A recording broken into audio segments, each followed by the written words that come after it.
Assalamualaikum warahmatullahi wabarakatuh. Perkenalkan, saya Wina Nurhayati, salah satu dosen pengampu mata kuliah pengantar manajemen di Fakultas Ekonomi Universitas Darul Ulum. Saya akan memaparkan kontrak kuliah dan RPS mata kuliah pengantar manajemen. Mata kuliah pengantar manajemen ini terdiri dari 3 SKS dan deskripsi mata kuliah. Mata kuliah ini tentang konsep, prinsip, dan proses manajemen bisnis yang terkait dengan fungsi-fungsi bisnis dan fungsi-fungsi manajerialnya, sehingga mahasiswa mampu mengidentifikasi konsep tersebut dalam sebuah organisasi, menganalisis masalahnya, dan memberikan solusi praktisnya. Capaian pembelajaran mata kuliah. Capaian pembelajaran yang diharapkan setelah lulus mata kuliah ini adalah mahasiswa mampu memahami ilmu manajemen secara komprehensif dan terpadu sesuai dengan paradigma baru yang terus berkembang, mampu mengembangkan cara berpikir yang lebih kritis dan analitis dalam penetapan berbagai konsep dasar manajemen, mampu mengambil keputusan secara tepat dalam konteks penyelesaian masalah di bidang keahliannya berdasarkan hasil analisis informasi dan data, mampu menyelesaikan masalah rutin fungsi manajemen, perencanaan pengorganisasian, pengarahan, pengandilan, pengendalian, dan keuangan dengan kaidah yang berlaku. Pembelajaran mata kuliah ini terdiri dari 16 pertemuan, 14 tatap muka terdiri dari materi dan kuis, 1 evaluasi belajar tengah semester atau UTS, dan 1 tatap muka lagi evaluasi pembelajaran akhir semester atau UAS. 16 kali pertemuan itu terdiri dari 1. Pertemuan 1 membahas organisasi dan manajemen yang meliputi pengertian manajemen dan manfaat organisasi, fungsi, dan proses manajemen. Pertemuan kedua membahas sejarah dan teori manajemen yang meliputi sejarah perkembangan manajemen, evolusi teori manajemen. Pertemuan ketiga membahas manajemen dan lingkungannya yang meliputi lingkungan eksternal, lingkungan internal, dan umum, hubungan lingkungan dan organisasi. Pertemuan keempat mengelola budaya dan etika yang meliputi pengertian dan manfaat budaya, terus tingkatan dan karakteristik budaya. Pertemuan kelima membahas fungsi perencanaan yang meliputi jenis perencanaan, proses penyusunan perencanaan. Untuk pertemuan keenam membahas manajemen strategi yang meliputi hierarki manajemen strategi dan manajemen by objective atau MBO. Untuk pertemuan ketujuh membahas pengambilan keputusan yang meliputi jenis-jenis keputusan manajemen, tahap-tahap, gaya, model pengambilan keputusan. Untuk pertemuan ke-8 UTS atau ujian tengah semester. Untuk pertemuan ke-9 pengorganisasian dan struktur yang meliputi pembagian kerja dan departementalisasi. Untuk pertemuan ke-10 membahas wewenang dan delegasi yang meliputi pandangan wewenang formal, manfaat, dan hambatan pendelegasian. Untuk pertemuan ke-11 MSDM yang meliputi definisi MSDM, tugas pokok MSDM. Pertemuan ke-10, motivasi yang meliputi pengertian teori-teori motivasi. Untuk pertemuan ke-13 membahas kepemimpinan yang meliputi definisi, fungsi, dan sifat pemimpin, terus teori kepemimpinan. Untuk pertemuan ke-14 membahas komunikasi yang meliputi definisi dan manfaat komunikasi, bentuk-bentuk komunikasi. Untuk pertemuan ke-15 membahas fungsi pengendalian yang meliputi pengertian, jenis pengendalian, dan proses pengendalian. Pertemuan ke-16 UAS atau ujian akhir semester. Metode pembelajaran ada ceramah, tanya jawab, diskusi, dan studi kasus. Dan untuk media pembelajaran yang kita pakai adalah software, yaitu Microsoft Word, Microsoft PowerPoint, dan hardware pakai komputer, LCD, proyektor, dan papan tulis. Referensi buku ada buku utama atau wajib Ridhotullah Subeki dan Muhammad Jawad, yaitu pengantar manajemen. Terus ada buku lagi Amirullah dan Budiono Haris, buku pengantar manajemen. Terus ada referensi pendukung Stephen P. Robin and Mary Carter, itu buku manajemen. Evaluasi penilaian mahasiswa ada kehadiran dan keaktifan itu 20%, terus kuis dan tugas mandiri atau kelompok 30%, ujian tengah semester 30%, terus ujian akhir semester 30%, semuanya total 100%. Demikian pemaparan kontrak kuliah dan FPS, dan ini ada salah satu contoh dari pembabaran yang kami lakukan.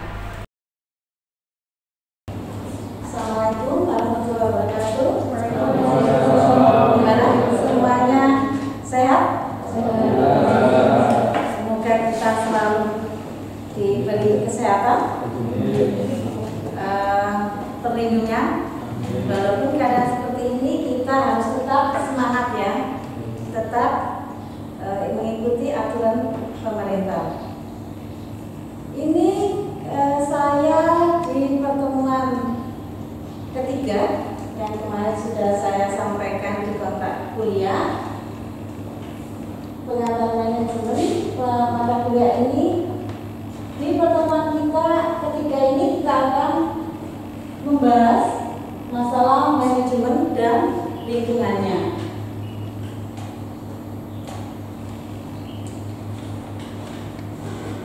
Jadi semua organisasi, baik itu berskala besar, berskala menengah, berskala kecil, semuanya akan berinteraksi dengan lingkungan organisasi itu berada.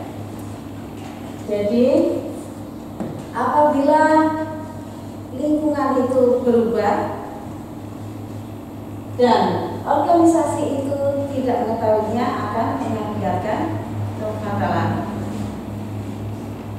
Lingkungan itu selalu berkembang dan selalu ada perubahan-perubahan. Jadi kalau organisasi memang tidak atau acuh tak acuh pada lingkungannya, tidak mau memperhatikan lingkungannya, perkembangan dan perubahannya, akan menyebabkan organisasi ada masanya akan mendapatkan masa-masa yang kehancuran.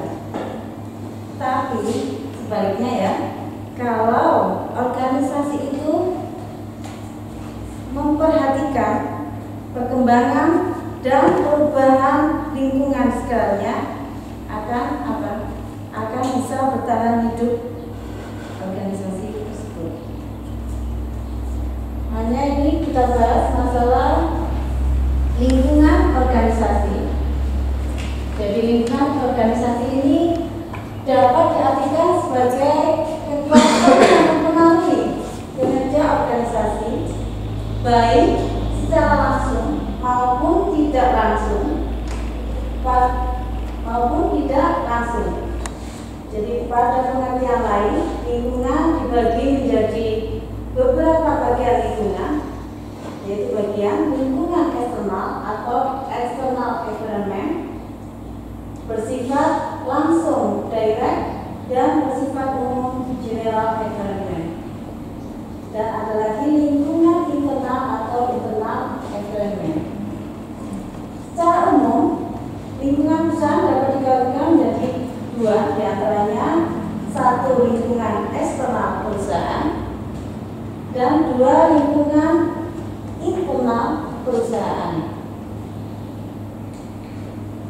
Nah, ini ada gambar, di mana gambar ini manajemen dan lingkungannya. Di tengah ini manajemen,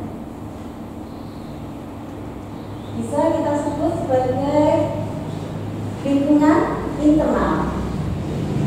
Di lingkaran yang agak luar ini dan lingkaran luarnya lagi, ini kita sebut dengan lingkungan eksternal.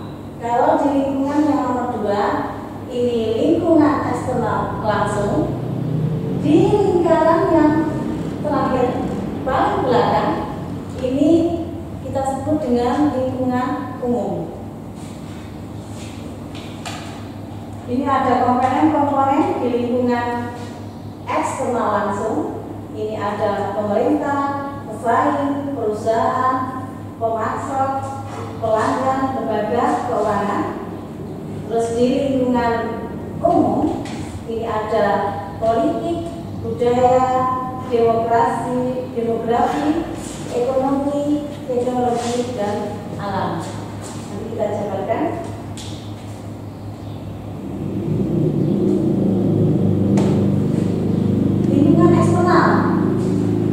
Atau yang dapat disebut dengan lingkungan di luar organisasi. Ini karena sudah digambar tadi, juga dapat diklasifikasikan menjadi dua, yaitu lingkungan umum dan tadi apa? Lingkungan umum dan lingkungan eksternal langsung. Tadi ya. Lingkungan umum adalah sekumpulan elemen dalam masyarakat yang lebih luas yang mempengaruhi suatu industri dan perusahaan di dalamnya. Faktor-faktor tersebut antara lain ada demografis, ada ekonomi, politik dan hukum, sosial dan budaya, ada teknologi.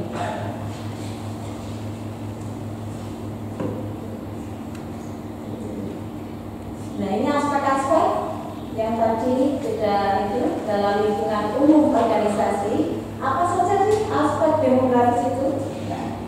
Di sini ada aspek demokrasi, itu terdiri dari besarnya populasi, struktur usia, terus distribusi demografis, komposisi etnis atau ras ya, terus distribusi pendapatan. Di aspek ekonomi ada tingkat inflasi, tingkat suku bunga, surplus dan defisit anggaran, dan produk domestik bruto. Di aspek politik dan hukum ada hukum perpajakan, hukum tenaga kerja, deregulasi. Aspek sosial budaya, wanita dalam angkatan kerja, variasi dalam angkatan kerja, perilaku kualitas kerja, nilai kepercayaan. Di aspek teknologi ini ada inovasi produk, inovasi proses, aplikasi pengetahuan, dan teknologi komunikasi.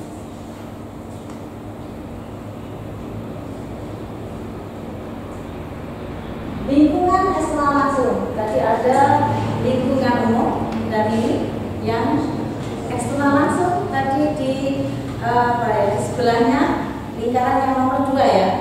Ada lingkungan eksternal langsung adalah tingkatan dari lingkungan eksternal organisasi yang menghasilkan komponen-komponen secara formal, memiliki dampak yang relatif lebih spesifik dan langsung terhadap operasional perusahaan lingkungan tersebut.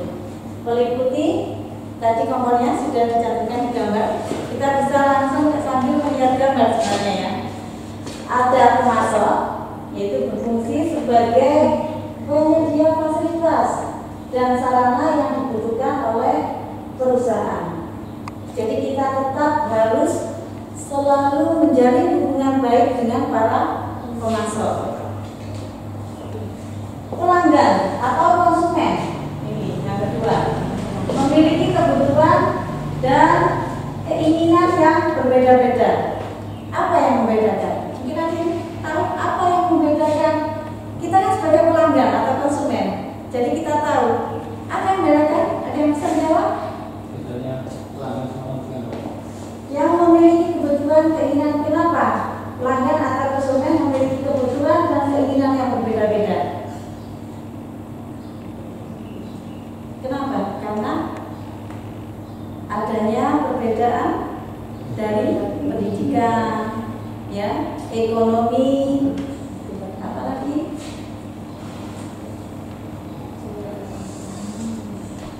nah, di sini yang berikutnya adalah lembaga keuangan. Lembaga ini berperan sebagai penjamin sekaligus penyedia sumber daya keuangan yang dibutuhkan oleh perusahaan.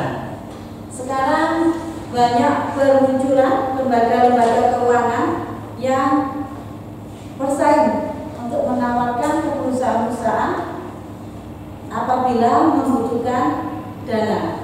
Dan setiap perusahaan, setiap kegiatan apapun organisasi perusahaan itu pasti membutuhkan yang namanya dana.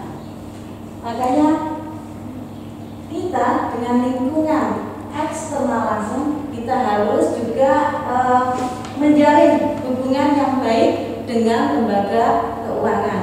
Jika mungkin kita sangat membutuhkan atau kita memerlukan dana untuk operasi di perusahaan kita. Nah, dari situ untuk menjalin hubungan baik itu karena semua lembaga-lembaga keuangan kalau mau memberikan dana kepada perusahaan atau organisasi yang lain itu pasti adanya kepercayaan.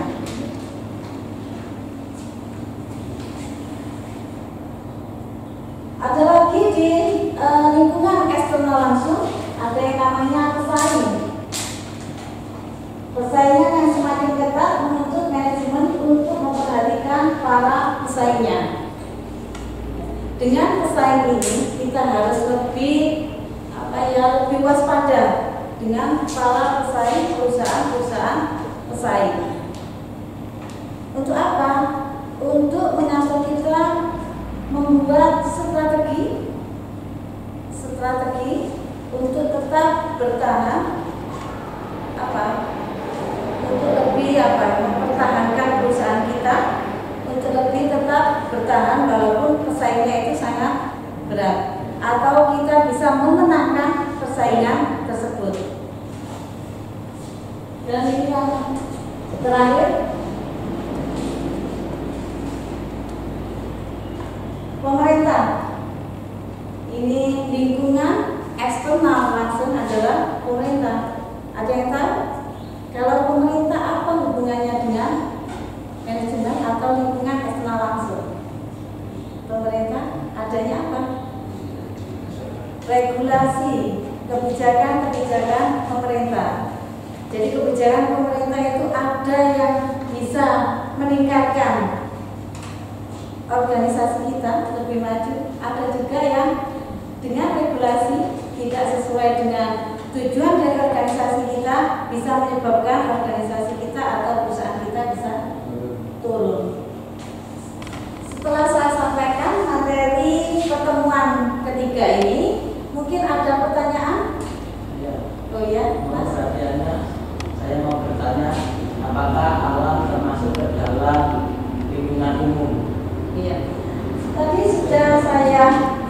gambar tadi, ini belum ada penjelasannya ya. Di gambar tadi ada komponen di lingkaran paling luar. Di situ ada alam.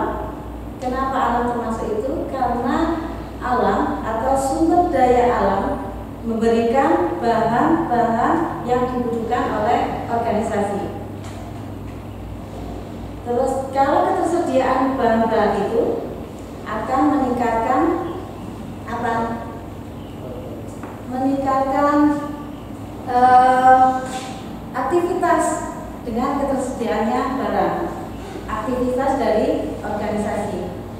Tapi sebaliknya, aktivitas tidak bisa berjalan dengan baik jika tidak ada bahan-bahan, tidak ada, ya, tidak tersedia. Makanya alam termasuk lingkungan eksternal umum.